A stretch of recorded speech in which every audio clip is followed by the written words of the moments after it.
Obviously, we recognize that 30 minutes is not enough time to learn how to do everything, right?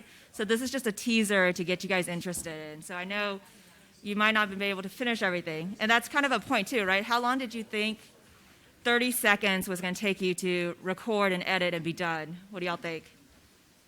When I gave you this assignment, 30 seconds, how long do you think you could do that? It was probably, you didn't think it would take 30 minutes to not be done editing 30 seconds, right? 30 seconds is not much time, but this is where if you have good recording, good video, you still have to edit, right? And that editing time actually takes so much more time than the time that you had to record. Laura? All right, so now you have this beautiful MP4, and so what do I do with it?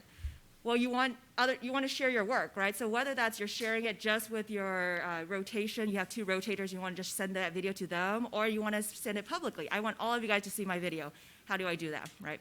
So this was a project I had as a third-year resident, but we published a lot of online videos, and so you can actually just go to YouTube, come up with whatever name you want to do, and join with a free account. In our case, we have an old picture of Parkland on here, and we came up with a logo. You don't have to be that fancy, but we did because we were residents. Had a little bit of fun. And so then if you go to the top right there, there's a button that you can click.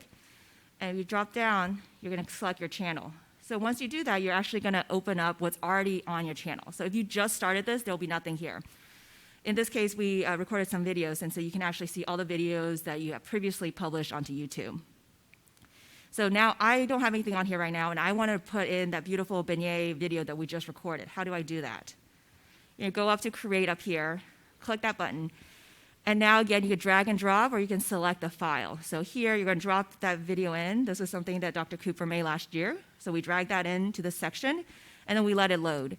It takes quite a bit of time to load, so as it's loading, you can actually start to edit that, the content, right? So you can come up with some sort of title that you're going to enter in. You're going to come up with some sort of description. So you want something catchy maybe that and descriptive as your title, and then your description can talk a little bit more about like what exactly are you talking about. Sure, you're talking about EKGs, but what specific item are you covering in this video?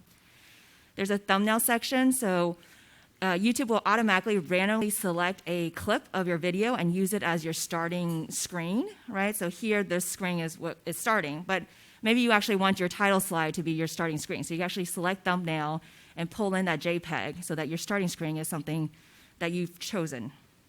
There's a lot of other options that you can play with, but this is some of the basic stuff that you want to do. And as you click through all the different options, you'll get to visibility. Here, you have an option of how you want your video to be viewed, right? So one is just, I want to load it online, but then I just want to share it when I want to share it. I don't want anybody else to be able to find my video. If that's the case, you can publish it privately, and then maybe you'll email. So you have an ultrasound rotation, and at the beginning of rotation, you want everybody to have the same video. So you can select that, okay, I'm going to email out this link to my specific rotator so that nobody else can see the video, but they can.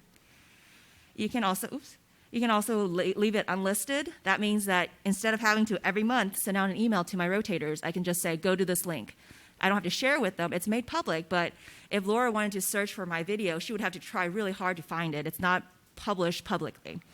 It can be public where if Laura wanted to look at my eFast video, she Googles on eFast, and if I have enough views, my video will show up on the list of public videos.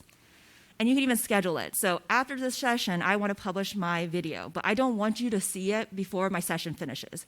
That doesn't mean that I have to do the work afterwards, right? You can actually schedule it so rather than publishing on April when I make this video, I'm going to select that in May at 9 p.m. or 9 a.m. after the session, I want you to have access to my video. So you can actually select that. Once you do this, you'll have a summary screen. So now it'll show you what thumbnail you chose for your video, when it's going to be made public, and your title of your video, and you have a link. So now you have already published your video. Now you don't have to commit, right? So I did that, but oops, I made a mistake. I actually want to change my thumbnails. Now all the videos that you've loaded online are in this channel content, and you can actually hover through the various tags here. This one specifically is editing, so you can go back and edit anything. I made a typo in my description. I didn't realize it until a year later. You can go back a year later and make edits. It doesn't matter when you publish your video, you can go back and edit it. Additionally, if you publish it for a while, right, see, we were such rock stars. We had 56 views, right? So you could actually see, like, did anybody watch that video? Like, I told my learners to watch it, and there's 0 views. They tell me they watched it, but I don't know. I'm questioning that, right? So you can look at analytics. You can look at if anybody's made comments on your video. You can look at those. And this last link here is a direct link to the video itself. So there you go. Dr. Cooper's video on conduction disturbances is now published on YouTube. I've taken it down since, but it was published on YouTube. Sorry, I know you're disappointed. So how did that all feel? With the remaining time, what we wanted to offer is we recognize that this is an hour. What we wanted to show you is a teaser, but there's so much more to it, right? So we would love to answer any questions, or we can also go back into our groups and give you guys some more experience with Camtasia and software. If you'll copy this QR code, we have a resource for you that kind of summarizes a lot of this stuff and also gives you a little bit more detail about various software and other things that you can use. As a pitch tomorrow for Sonic Games, right, just to, like, we have all this fancy equipment, you could put in the money, but when you're first recording a video the first time, you probably don't want to put that much of investment in. And so if you come to Sonic Games tomorrow, I made a intro in Sonic Games with just this, literally yesterday, recording people with my phone. You don't need fancy equipment to start, right? Once you get used to it and you want to be fancy, then that's where you can get all that equipment. You can refer that link, but there's a lot of free resources out there as well for you to give it a try. So what questions do you guys have?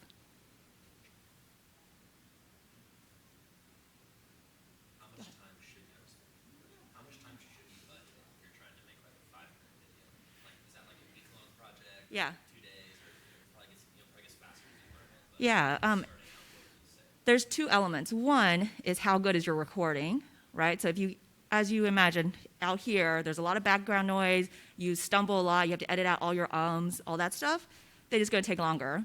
So how good your recording is. And the second is what is your tolerance for perfection, right? So 5 minutes, minimum amount of time to record a good video and publish it, 10 minutes. You record for 5 minutes, load it online.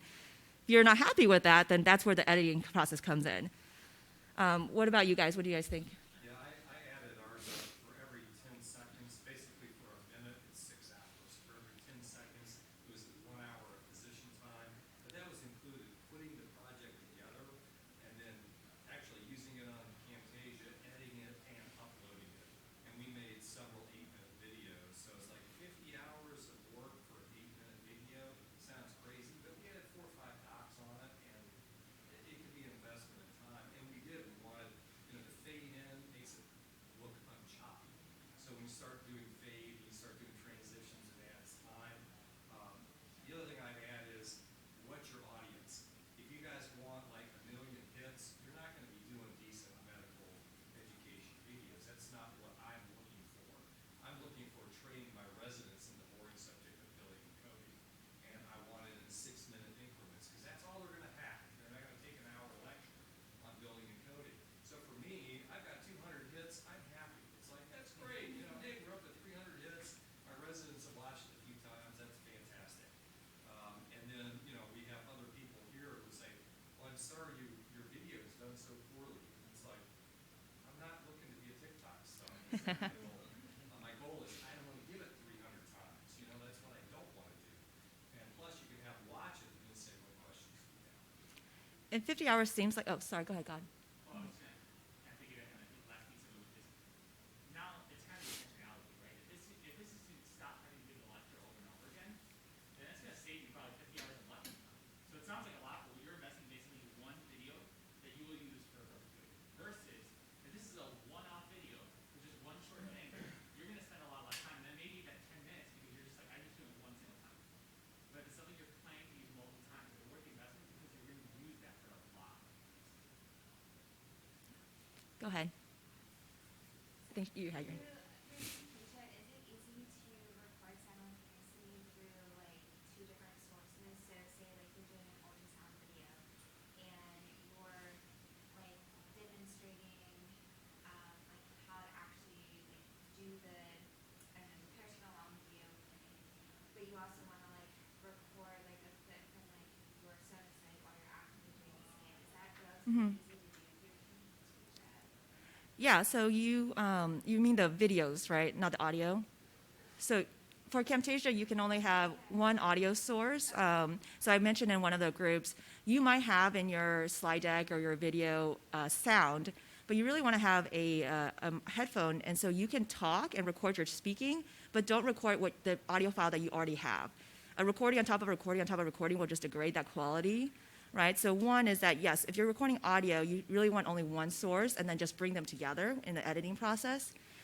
For video as well, I think storyboarding helps a lot because you have all these elements of storyboarding. You don't have to go in order. So if I'm going to be at bedside and record a few videos that I'm going to incorporate into an ultrasound talk later, I can do each of those at bedside first, and then I'm going to pull in my GIFs of whatever ultrasound clip, right? And then in the editing process, you can bring them together. Somebody else had a good question of, so which file will show up on Camtasia? As you can imagine, somebody who's like talking to you and then there's like this little screen over here with the video clip going, that's also an option. You can actually change how big your video content is on the screen itself, so you can have simultaneously you at bedside scanning and showing how to do it, and also the clip running on that video. It just depends on how fancy you want to get with this. Like, I want to start, if you're truly an intro, I want to say like iPhone and a computer with like free QuickTime or whatever the PC version of that is, right, is all you need. But if you're going to be doing a video that you're going to use every month, at some point your tolerance for perfection might be a little bit higher, where you're like, I really need this to be a little bit of quality, so let me start looking at this, investing in some software or looking at some hardware. Yes, sir. You guys talk a bit more about this process of storyboarding. What are some of the important things to know about what's important? Sure. Yeah. Do you guys want to comment about storyboarding? So we kind of talked about the using for Post-it notes, and I actually like taking storyboarding outside of your computer, outside of PowerPoint. I think being able to physically see what your slides look like and being able to move them around. I think the other thing to keep in mind is that when you're generally talking about PowerPoint or Keynote, you generally budget about a minute per slide. Like that's a good average. So knowing if I have, like a 5-minute presentation, I probably am only getting the 5 slides here, excluding your like intro slide and sort of references and things like that. And so that helps keep you on track. So when you're doing something longer, like a 30-minute presentation, that gives you a good idea of like how many slides you're going to need. Also, I would add that, especially during the intro, and you could make the case that during the outro also, if you add something with some movement, even if it's just a still image, if you kind of pan that image very slowly, or if you can add a video at the beginning, that is such a better attention grabber. It is so much more pleasant to look at that.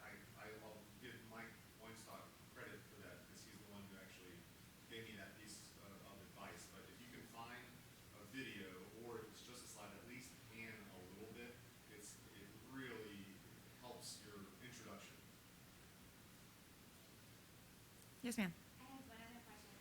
Oh, sadly, unrelated to the videos, but do you guys have any software that you really like to use for creating like your own medical illustrations to incorporate like in your slideshows? I feel like you guys are very tech-oriented people, so if you guys have a suggestion. I like tech, but I'm a very bad artist. There are definitely there are definitely whiteboards out there. I don't know of specific software. I'm sorry, what was the question?